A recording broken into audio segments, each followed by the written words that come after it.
Someone was nice enough to donate some steps here, or build some, one of the two. Looks like those were made part of a structure once. Solid bridge. You know, I'm around 230 pounds, 240 pounds, and I can, you know, jump up and down this thing and it's not moving. Not that we're encouraging you to see if you can break it, but this goes over this creek.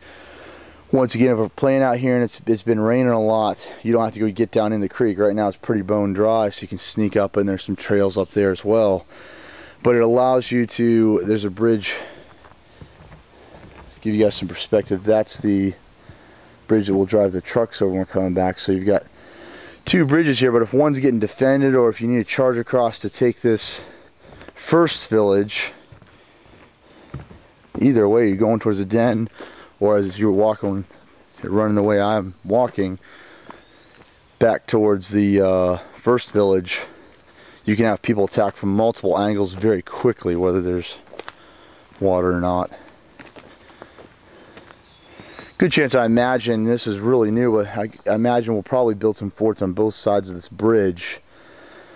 If you're coming from this direction and going towards the den, you can see I'm zooming in, there's a bit of a lip on the other side, kind of where the root of that tree's at.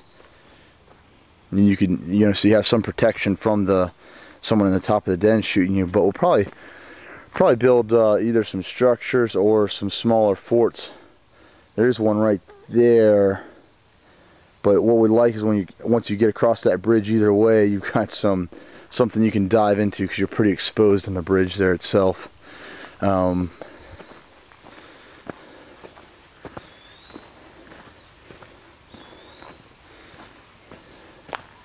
some of these, you know, there's some old bunkers.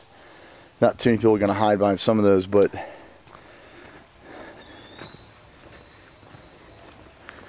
after they start to get run down, if they're still in a spot that's useful and hasn't been become obsolete, we'll, you know, find something to put on them. It'd be pallets or wooden spools. We're looking for a lot of those for this field. I think we've got a few on the way. Certainly, if you've got something, if you live around here and you've got something you think we could use, wooden pallets are okay. They're not, because they have holes in them, they're not the best structure to use. But if you can add them to one of these bunkers to fill in some of the gaps, it does help. And then wooden spools are excellent. And even old, you know, those big old satellite dishes, those are fun things to use. We have a couple of those at our Virginia field. Several of these bunkers, I know this one has had some work done to it. It's a longer bunker. I was fighting out of that one yesterday. And a couple of these other ones, I believe that one's new this year. I think that one maybe got rebuilt, because it definitely has some new stuff on it. You notice the trails, once again, vary. If you're coming from Virginia or somewhere else, if you live around here in Ohio, you're kind of used to the trail being pretty smooth in the woods. But in Virginia, we have a ton of rocks, and it's we do everything we can to improve the roads, but it's harder to go sprinting down a road like you can here in Ohio. So the topographies of the land is different, the layout of the land is different. We love our field in Glasgow, and play a lot of other fields in Virginia that have some nice areas, but it's nice to see the change too from time to time. So not quite as much hill climbing around here in Ohio. Unfortunately, it's a shame that the weather's so nasty and you can't play more often, but you take the good with the bad.